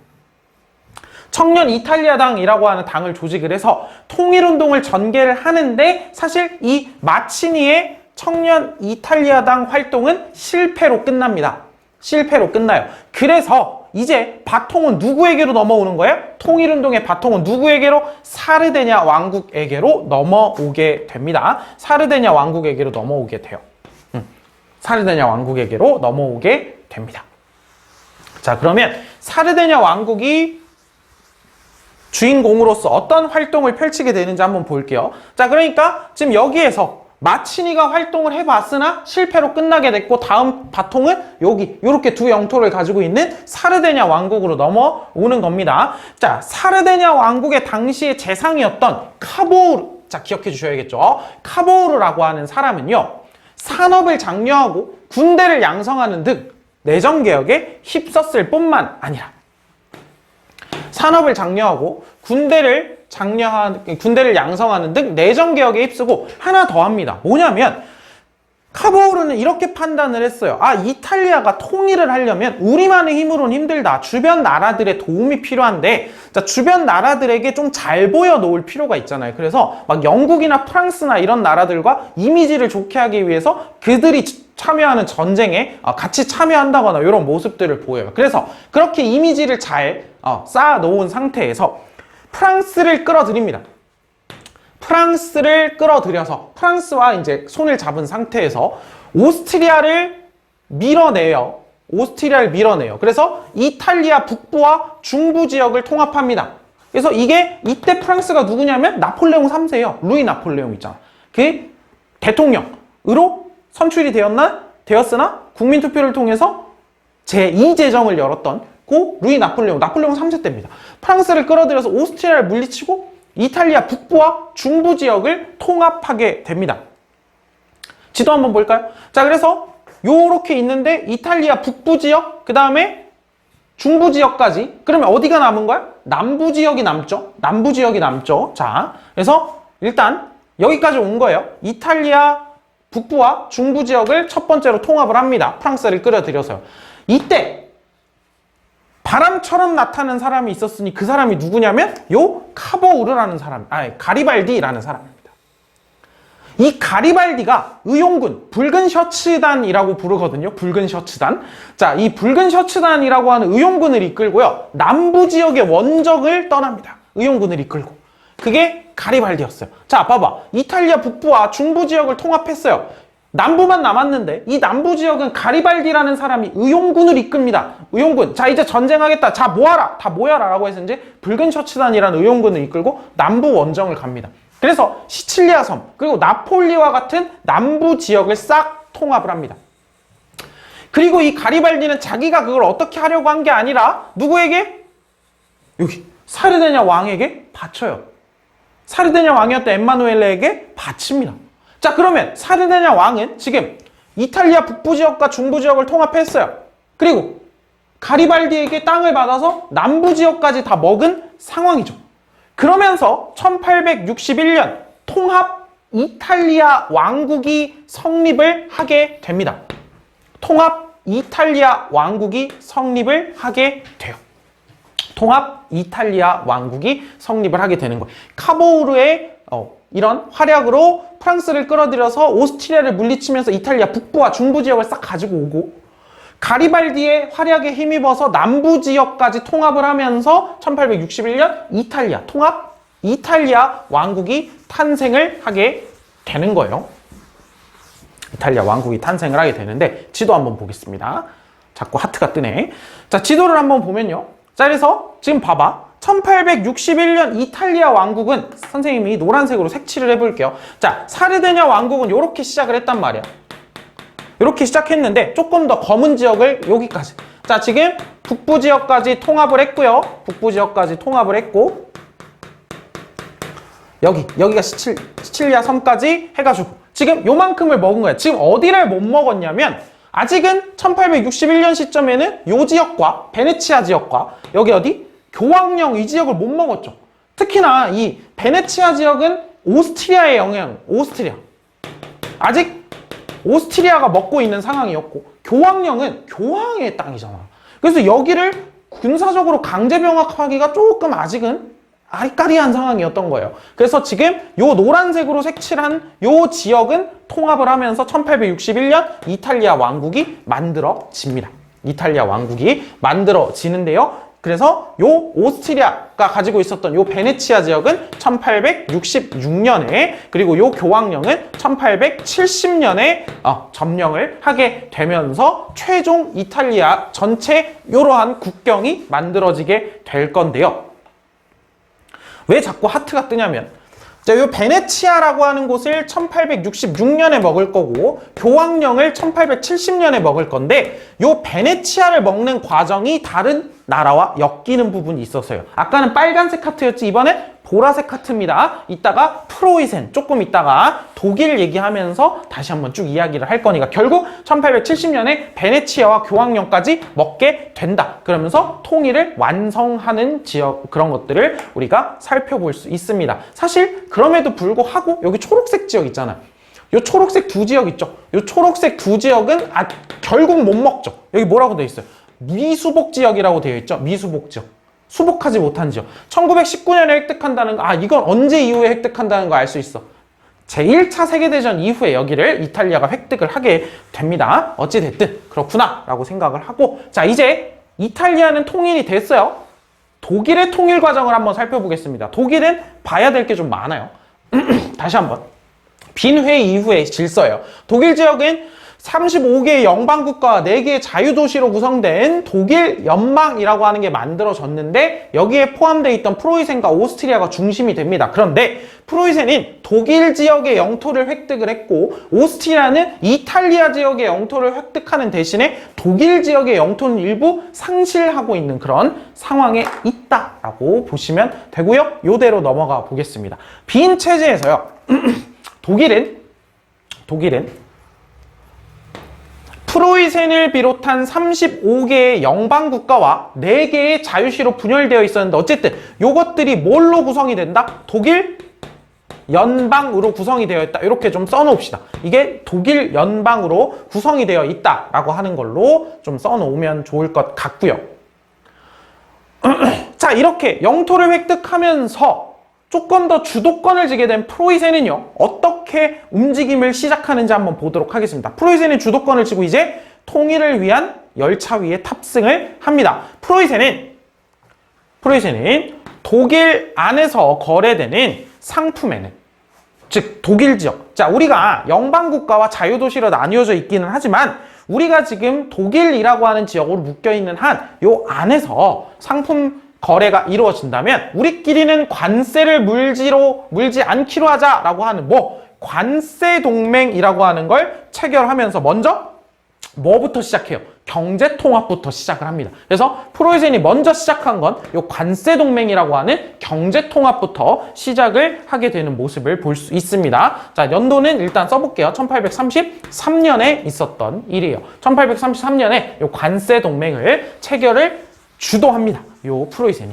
자, 관세동맹이 체결이 됐어요. 자, 그러는 가운데 1833년 관세동맹이 체결이 됐고 또 프랑스의 2월 혁명이 발생을 합니다. 프랑스 2월 혁명의 영향을 받아서 독일에서도 우리도 자유주의적인 헌법을 만들고 우리도 그에 따라서 통일을 해나가자. 자유주의적인 방향으로의 통일을 해나가자라고 하는 움직임이 일어나게 되는데요. 그게 뭐였냐면 자, 프랑스 2월 혁명의 영향을 받아 독일 지역의 자유주의자들이 프랑크푸르트라고 하는 곳에서 프랑크푸르트 국민의회라고 하는 걸 엽니다.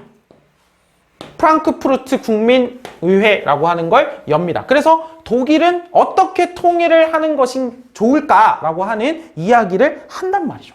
그런데 여기서의 핵심 논점은 뭐였냐면 먼저 대독일 방안 그리고 소독일 방안 큰 독일, 작은 독일이라고 본다면 자, 오스트리아와 프로이센을 모두 포함시켜서 독일을 통일하는 대독일 오스트리아는 빼고 프로이센이 주도하는 소독일 이걸로 결론이 안 나요. 그래서 프랑크푸르트 국민의회는 어쨌든 결론이 나지 않고 성과 자체는 크게 없습니다. 성과 자체는 크게 없어요. 자, 이게 왜 나오는 얘기냐면 오스트리아는 나중에도 몇 번 더 언급이 될 텐데요. 오스트리아는 나라 자체가요. 너무나 다민족 국가예요. 다민족 국가. 그래서 요 오스트리아 안에는 게르만족도 일부 있지만 게르만족, 즉 지금 요거를 우리가 대화를 하려면, 소통을 하려면 요게 이해가 돼요. 지금 독일 민족은 게르만족으로 얘기를 하는 겁니다. 독일의 게르만족, 또 어느 정도 오스트리아는 들어있는데 여기는 헝가리의 마자르족부터 시작해가지고 엄청나게 많은 민족이 들어있단 말이에요.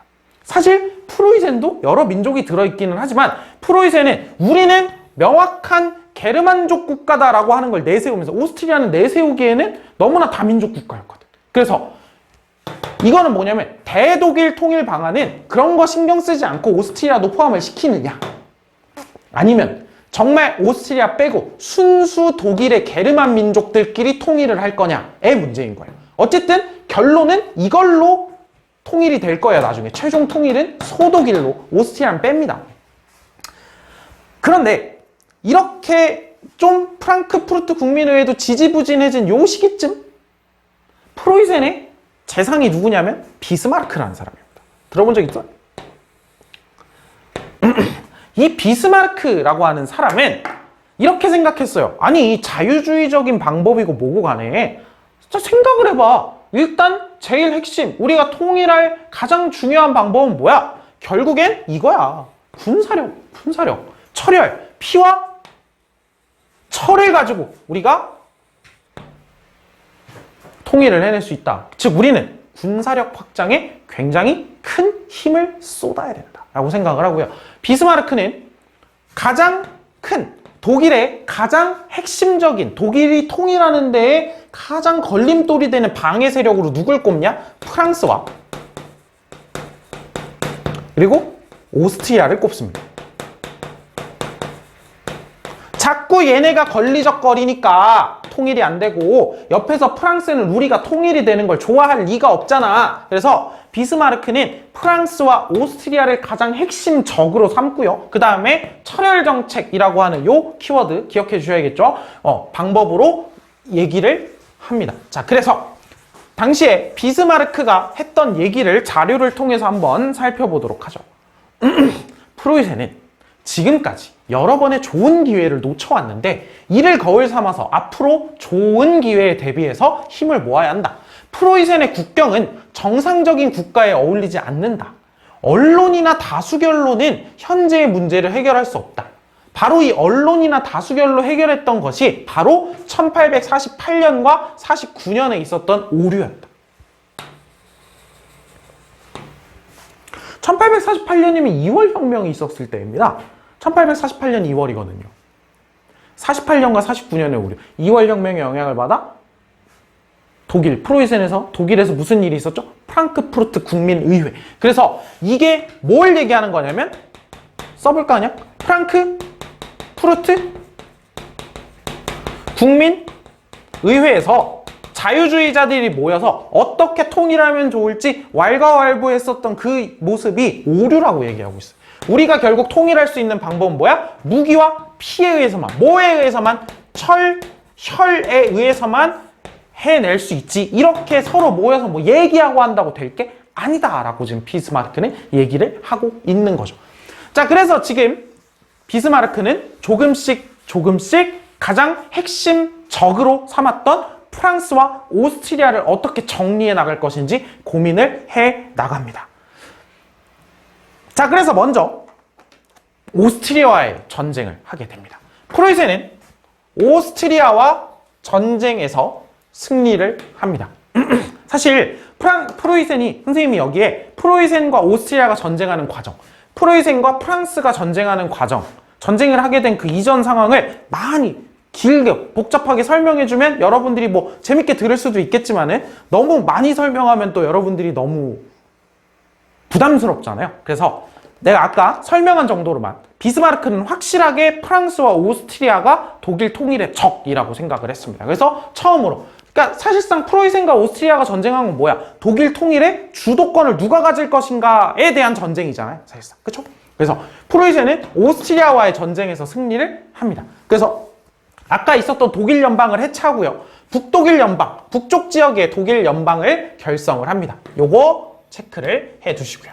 자, 요게 뭐라고도 전쟁을 얘기하냐면 보호전쟁이라고도 얘기하는데 그냥 여러분들은 요 표현 상관없이 프로이센 오스트리아 전쟁이라고 기억을 하시면 됩니다. 프로이센 오스트리아 전쟁. 그 다음에 프로이센 프랑스 전쟁까지 번입니다. 요게 1866년이고요. 요게 이제 1870년에 발생한 전쟁인데 프로이센 프랑스 전쟁에서까지도 승리합니다. 특히나 이 프로이센 오스트리아 전쟁에서 프로이센이 또 엄청난 경험을 얻어서 또 이후에 프랑스와의 전쟁에서 또 승리하는 데 큰 원동력이 되죠. 이후에 당시 프로이센 왕이었던 빌헬름 1세가 전체 통합 독일 제국의 황제인 빌헬름 1세로 즉위를 하게 되는 거예요. 이제 빌헬름 1세, 프로이센 왕이었던 사람이었는데 이제 독일 제국의 황제로 즉위했다. 뭐다? 독일 제국의 황제로 즉위했다. 즉 뭐가 탄생했다? 독일 제국이 탄생했다. 통일 독일 제국이 탄생을 하게 됩니다. 두 차례의 전쟁을 승리하면서요. 두 차례의 전쟁을 승리하면서 요 정도로 이제 여러분들이 독일 토길 과정을 정리를 해주면 될 것 같다는 생각이 드는데요. 혹시 기억나세요? 아까 보라색 카트와 빨간색 카트 보세요. 프로이센이 오스트리아와의 전쟁에서 승리했다라고 하는 얘기가 나오는데, 즉 프로이센 오스트리아 전쟁에서요, 프로이센이 먼저 이탈리아를 끌어들입니다. 오스트리아와 전쟁을 하기 전에요. 오스트리아와 전쟁하기 전에. 왜? 지금 이탈리아는 오스트리아한테 받아야 될 게 몇 개 있잖아. 막 베네치아 땅이라던가, 그쵸? 아까 봤죠? 베네치아 땅. 그래서 프로이센이 오스트리아와의 전쟁을 할 때 이탈리아가 밑에서 받쳐주면서 그 과정에서요, 요 프로이센 오스트리아 전쟁 과정에서 뭘 얻게 되는 거예요? 이탈리아는 베네치아를 얻게 되는 거예요. 그래서 이렇게 연결이 되기 때문에 여러분들이 알아달라라고 얘기를 하는 거고요. 다음 빨간색 카트. 아까 기억나요? 여기에 프로이센과의, 요건 프랑스 얘기입니다. 2월 혁명 이후에 루이 나폴레옹이 당선이 됐고요. 루이 나폴레옹이 당선됐고 뭐 대외팽창 정책을 깨하다가 프랑스의 프로이센 프랑스 전쟁 과정에서 패해서 몰락했다라고 되어 있죠. 프로이센 프랑스 전쟁에서 승리한 후에 이 독일 제국 황제로 즉위를 어디에서 하냐면 베르사유 궁전에서 합니다. 어디에서? 프랑스 파리에서 해요. 왜? 파리가 당시에 프로이센 군대에게 점령당했거든요. 근데 이 파리를 점령하자 파리의 노동자들이 파리코민이라고 하는 자치정부를 수립하고 저항했으나 결국 프로이센의 등을 업은 프랑스 정부에게 진압이 되고 프랑스에는 뭐가? 공화정이 수립이 되는 그런 모습, 이렇게 연결해 볼 수 있어서 한번 가지고 와봤습니다. 그래서 뭐 그렇게 어려운 건 아닌데 그냥 여기 저기 페이지에 좀 나눠져 있는 내용들을 합칠 수 있으면 좋지 않을까 싶어서 이렇게 연결을 해봤습니다. 그래서 지금 이탈리아와 독일은 또 하나의 국가로 통일을 이룬 상황입니다. 자, 이제 149쪽과 150쪽에 미국과 러시아의 발전이라고 하는 파트 마지막으로 살펴보고 오늘 수업을 마칠 수 있을 텐데 아직도 조금 더 남았습니다.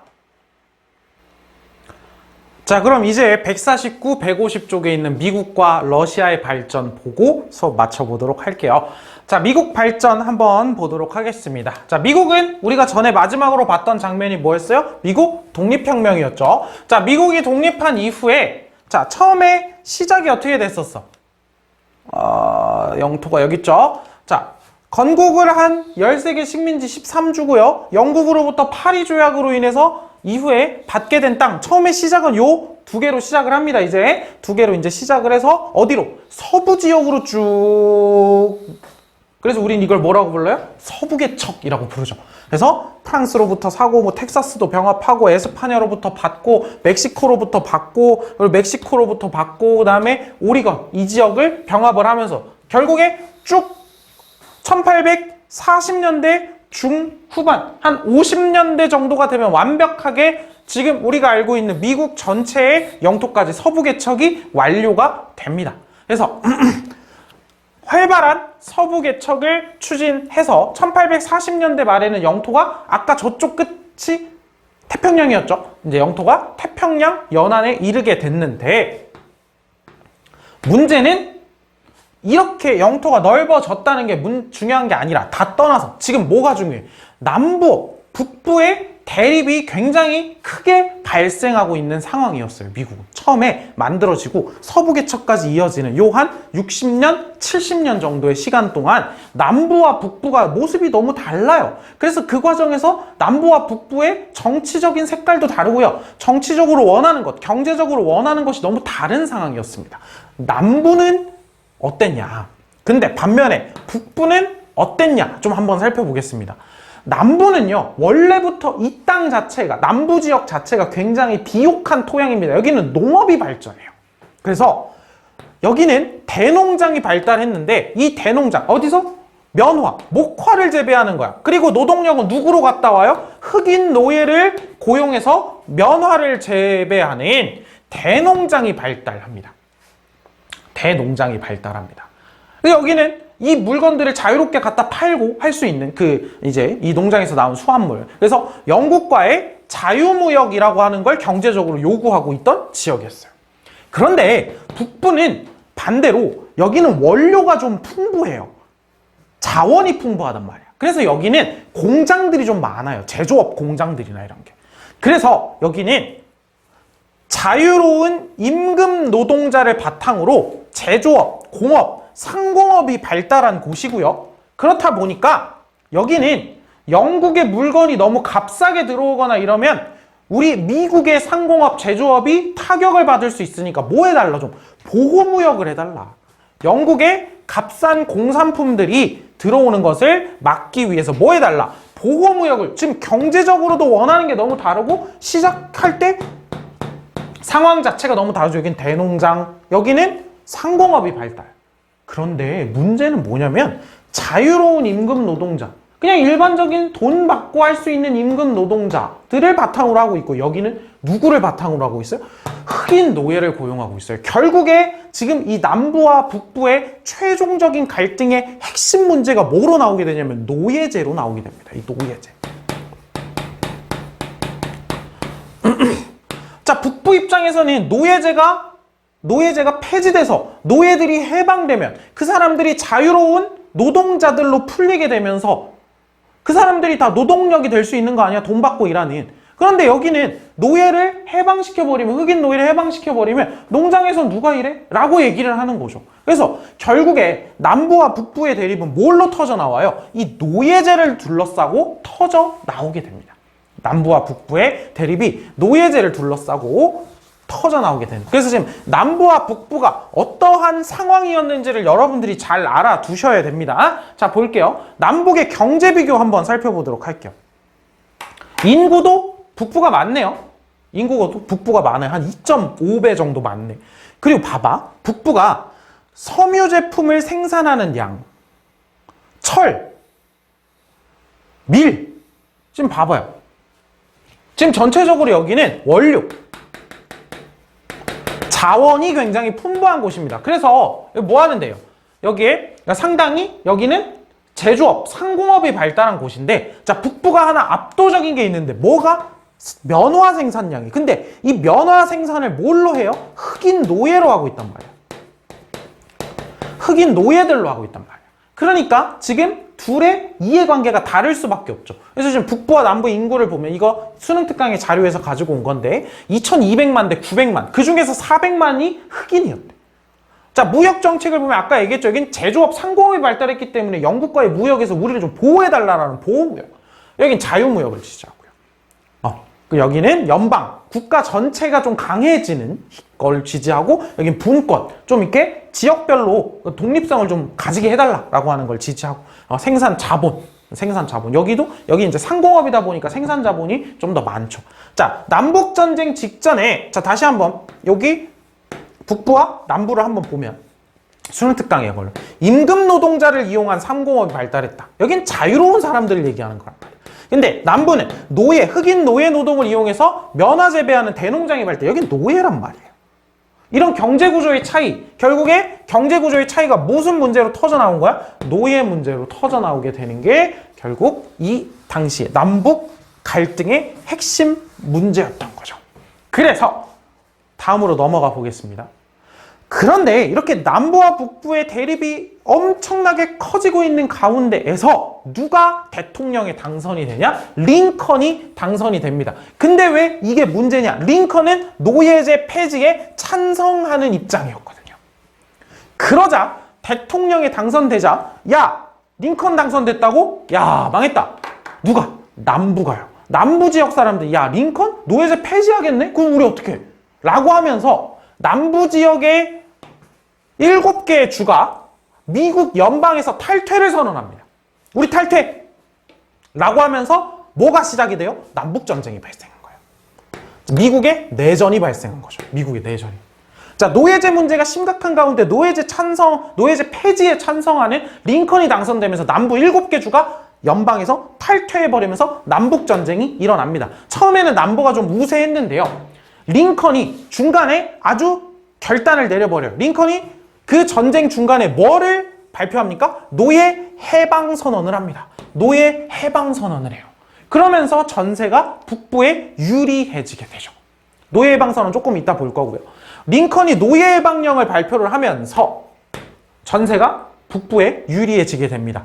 결국에, 그러니까 처음에는 이제 전투에서는 남부가 우세했는데 이제 북부가 유리해지면서 최초 이제 인구수도 북부가 압도적이었잖아요. 인구수와 경쟁력이 원래 경제력이 앞서고 있었던 북부가 최종적으로 결정적인 전투입니다. 요 게티스버그 전투라고 하는 전투에서 승리를 하면서 전세를 역전하였고 결국 남북 전쟁은 누구의 승리로 끝납니까? 북부의 승리로 끝납니다.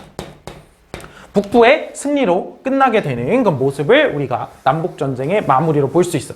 자, 그러면 전세를 역전하는 데 가장 중요하다고 얘기할 수 있는 이 노예 해방령 뭔지 좀 보겠습니다. 현재 미국에 대하여 반란 상태에 있는 주, 현재 미국에 대하여 반란 상태에 있는 주, 쉽게 얘기하면 어디를 얘기하는 거야? 지금 남북전쟁에서 남부를 얘기하는 거죠. 남부의 노예들은 1863년 1월 1일 이후부터 영원히 자유의 몸이 될 것이다. 미국의 대통령인 나 링컨은 자유가 선언된 노예들에게 성실히 노동할 것을 권유한다. 또한 적합한 조건을 갖춘 자는 미국 군대에 입대할 수 있다. 그래서 이렇게 할 수 있다. 어찌됐든 뭐야? 여기 앞에가 핵심이죠. 지금 노예 해방을 선언을 하게 됩니다. 노예 해방을 발표하게 된 배경이 뭘까요? 지금 남북 전쟁이라고 하는 이 전쟁이 왜 일어난 전쟁인지 전쟁의 목적을 홍보할 뿐만이 아니라 전체적으로 전 세계적으로 여론이 유리할 수 있도록 누구에게? 북부에게. 왜? 지금 링컨은 정당성을 가지고 있어요. 이 전쟁은 노예 해방이라고 하는 문제를 가지고 싸우는 전쟁이다 라고 홍보를 할 수 있단 말이에요. 그래서 여론이 유리한 거죠. 북부 쪽에. 왜? 남부는 노예를 어떻게 유지하자고 하는 쪽이잖아. 유지하자고 하는 쪽이잖아. 그래서 이러한 배경을 가지고 있고 실제로 어떤 영향을 가지고 있냐면 얘들아 봐봐. 일단 정치적으로 우위를 확보합니다. 정치적으로요.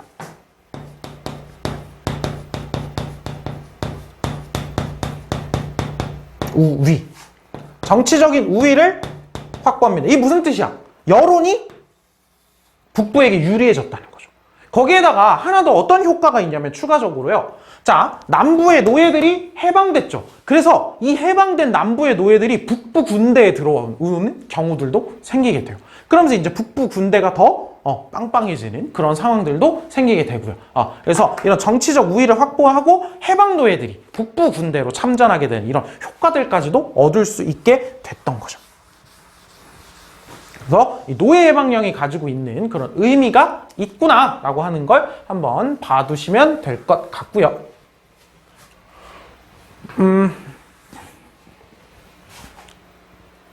그러네. 다음 문단을 안 집어넣었네요. 149쪽 마지막 문단 한번 보시죠.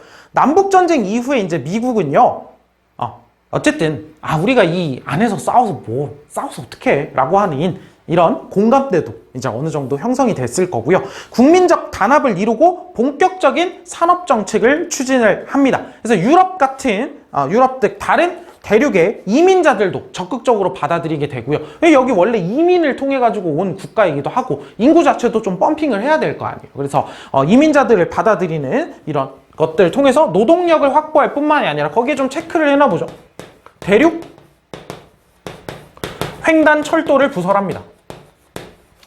대륙 횡단 철도를 부설을 해서요. 이제 시장이 확대가 됩니다. 자, 보세요. 시장이 어떻게 확대되는지 여러분들은 지도를 보면 알 수 있겠죠. 자, 보세요. 대륙 횡단 철도가 뭐 얘기하는 거냐면 이것들 얘기하는 거예요. 이 철도들. 여기서부터 여기까지. 여기서부터 여기까지. 그 다음에 여기서부터 여기까지. 대륙을 가로로 가로지르는 이 횡단 철도를 통해서 이 먼 곳은 사실 이런 철도가 없으면 물건을 갖다 팔고 하기에 너무 안 좋아요. 얘들아, 여기서 여기를 바다로 간다고 생각해봐. 금방 갈 것 같죠? 아니, 여기 막혀 있잖아. 그래서 여기 막혀 있죠. 지금 이제 파나마 운하라던가 이런 운하가 있는데 이게 막혀 있잖아. 바다로 가기도 쉽지가 않아요. 대륙 횡단 철도를 통해서 양쪽 시장이 통합된 겁니다. 통합돼서 시장이 확대되는 그런 모습도 가질 수 있고 이제 이후에 미국은 세계적인 산업국가로 발전하게 되는 모습을 나중에 또 산업혁명에서도 이야기를 하게 될 겁니다. 자, 그럼 이제 마지막으로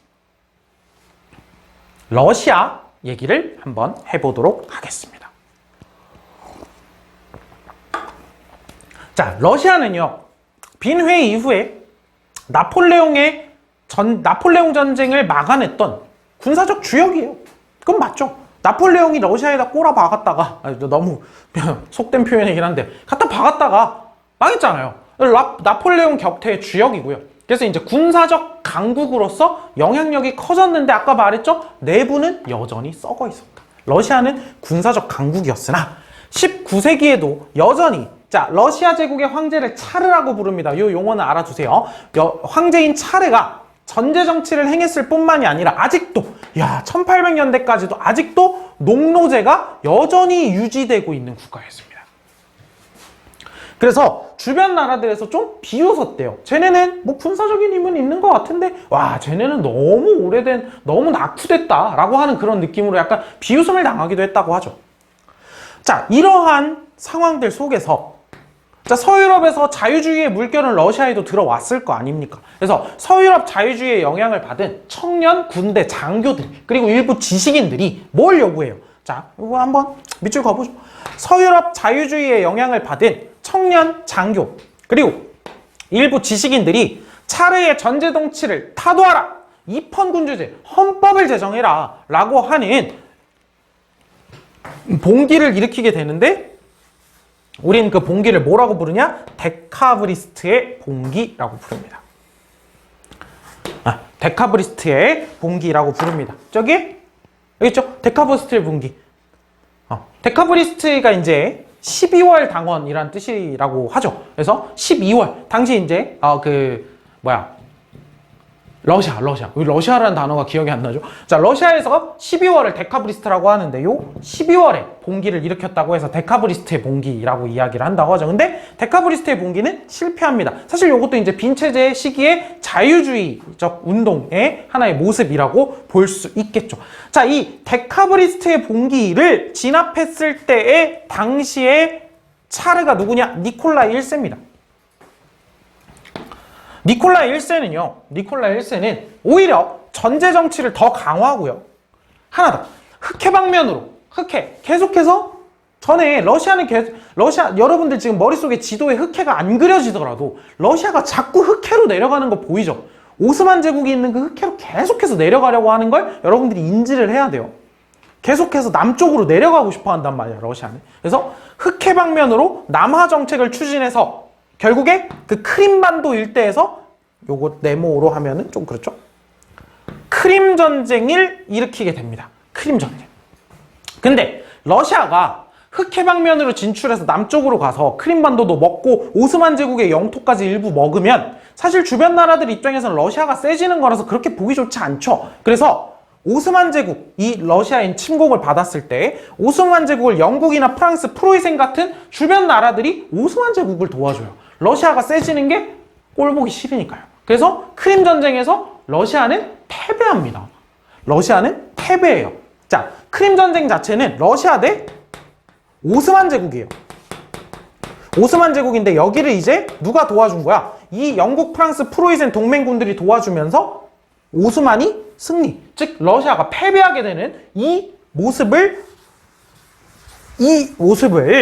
자, 이 문장을 계속 이어가야 돼요. 이 크림 전쟁에서 패배하는 모습을 보면서 자란 사람이 여기 있는 이 알렉산드르 2세라고 하는 차르입니다. 알렉산드르 2세는 크림 전쟁에서 패배하는 자신의 러시아 제국을 보면서 와, 이 맞나? 진짜 좀 우리나라도 개혁을 좀 해야 되지 않을까라는 생각을 하게 돼요. 크림 전쟁 중에 즉위를 하거든요. 니콜라이 1세가 크림 전쟁 중에 죽어요. 그래서 알렉산드르 2세가 이제 개혁을 좀 해야겠는데? 라는 생각을 느끼게 되고요. 가장 먼저 꺼내든 칼은 뭐예요? 이거예요. 농노 해방령이었습니다. 엄청난 일이죠. 사실 러시아에서는. 늦기는 엄청 늦었지만 그만큼 힘들었을 텐데 대단한 거죠. 농노 해방령이 발표가 되고요.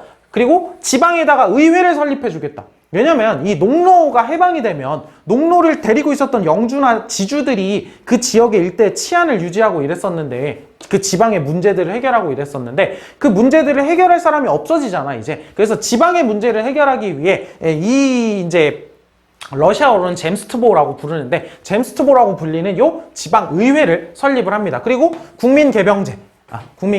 국민 모두가 이제 병사로 일종의 뭐 징병제 같은 느낌으로 국민개병제가 시행이 되는 등 내정개혁이 실세가 되는데 핵심은 요 농노해방입니다. 농노해방에 대해서 우리가 먼저 한번 살펴볼 건데요.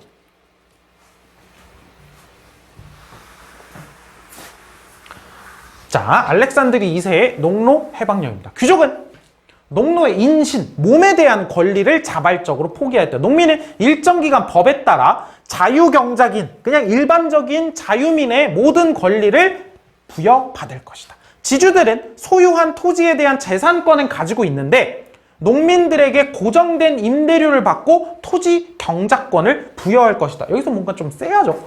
지주들은 소유 토지에 대한 재산권을 가지고 농민들에게 고정된 임대료를 받고 토지 경작권을 부여할 것이다. 지금 농노를 해방은 했는데 농노들이 토지를 공짜로 받지 못한 상황이죠, 지금. 그렇죠? 임대료 내라고 하니까. 동시에 농민에게 토지를 살 수 있는, 구매할 수 있는 권리가 부여된다. 그리고 구매한 땅의 지주에 대한 의무에서 해방되어 자유 농민이 된다. 어찌됐든 농노들이 해방은 되기는 되었습니다. 농노는 해방은 되긴 되었습니다. 여기서 그건 살펴볼 수 있죠, 확실하게. 근데 밑에 150쪽 밑에 그 세계사 백과의 밑에 있는 설명을 한번 볼게요. 러시아의 농노해방령으로 아까 봤죠? 농민은 신체의 자유를 얻긴 얻었는데요. 토지를 무상으로 얻지는 못했어요. 그래서 농민은 장기적으로 토지를 받으려면 토지에 대한 값을 상환해야 돼요. 토지 상환금이 그 얘기고요. 고율의 지대, 높은 비율의 지대, 토지 이용료를 내야 되는 거죠. 신체는 자유를 얻었으나 뭐 경제적으로는 계속 예속되어 있는 거죠. 또 토지 소유권을 누구에게 주냐면 토지 소유권을 농민 개인이 가지게 하는 게 아니라 자, 당시에 러시아는 마을 공동체별로 이렇게 묶여 있었거든요. 그걸 미르라고 해요, 미르. 이 공동체에게 토지 소유권을 주고요. 이 미르는 주기적으로 농노들에게 토지를 이제 농노라고 하면 안 되죠. 농민들에게 토지를 재분배합니다. 근데 그 재분배 기준은 가족 구성원 수 이런 거. 가족 구성원 수. 가족이 몇 명이냐 이런 걸 가지고 재분배를 한단 말이야. 즉 토지를 소유하더라도 개인이 가지는 게 아니라 공동체가 가지고 있게 돼 있는 거야. 오케이? 이런 것도 농민들 입장에서 썩 마음에 드는 일은 아니죠. 또 농민들이 부여받은 토지는 토질이 그렇게 좋지 않은 땅들이었어. 농민의 저항을 불러일으키기가 상당히 좋죠. 그래서 사실 농노해방령을 통해서 신체적 자유를 얻었다라고 하는 거는 역사적으로 상당히 중요한 의미를 지닙니다. 특히 러시아의 농노해방령은. 그런데 거기에 딸려있는 문제점들이 작지 않았다는 얘기입니다. 그래서 마지막에 보면 황제 폐하의 자비로운 선언은 농노해방령 얘기하는 거겠죠. 축복받은 러시아 백성들의 노예화를 억제하였습니다. 그러나 농민의 생활을 개선하는 것이 아니라 그들을 억압하고 파멸시키기를 원하는 일부 농노를 가지고 있었던 소유주들은 전체 토지 중에서 가장 좋은 것을 자신이 선택하고 가장 나쁜 토질이 나쁜 것들을 농민들에게 나누어주고 있다. 우리 공동체는 황폐한 농지를 할당하는 것을 거부한다. 법령과 일치하는 토지를 나누어 달라고 요청하였으나 사람들을 처벌하였다. 지금 이런 문제들이 발생을 하고 있다는 거죠. 그래서 지금 농노해방령이 어떤 의미를 가지고 있는지, 그리고 농노해방령이 어떤 문제를 가지고 있는지도 한번 살펴봤습니다. 그래서 차례의 전제정치, 지금 농노해방령을 통해서 사람들이 어찌되었든 신체의 자유는 얻었으나 그 신체의 자유를 준 것도 차르고요. 그리고 신체의 자유만 얻은 거죠, 지금. 경제적으로는 뭔가 좋아진 게 크게 없는 상황이에요. 즉, 지금 차르의 전제 정치는 계속 유지가 되고 있습니다. 차르의 정치는 변함없이, 그리고 농민들의 힘겨운 생활은 크게 달라지지 않았다는 얘기를 이 문제들을 통해서 다 살펴봤죠. 즉 무슨 상황이냐면 지금 알렉산드리 2세가 농노해방도 하고 여러 개혁을 했어요. 그런데 사실 본질적인 게 바뀌진 않았단 말이야. 차르가 전제 정치를 하고 있다는 이 본질은 바뀌지 않았어요. 그래서 알렉산드리 2세가 어찌되었든 점진적으로 개혁을 해 나가려고 하고 중요한 개혁들을 더 하려고 하고는 있는 상황이었는데 누구들은 이 지식인들 입장에서는 마음에 안 드는 거예요. 너무 답답해요. 그래서 당시 러시아의 현실에 절망한 이러한 개혁도 별로 효과가 없구나 이런 절망한 지식인들은 자, 왜 그럴까?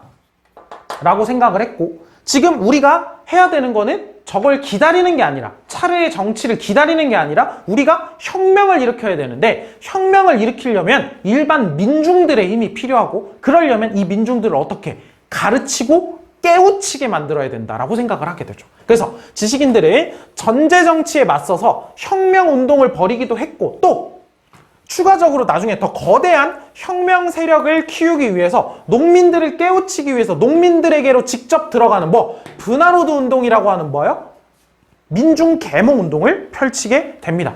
그래서 분화로드라고 하면 민중 속으로라는 뜻이고 사실 우리 한국사에서 분화로드 운동이라고 해서 동아일보의 문맹 퇴치 운동도 얘기를 한 적이 있죠. 이 분화로드 운동에서 이름을 따온 겁니다.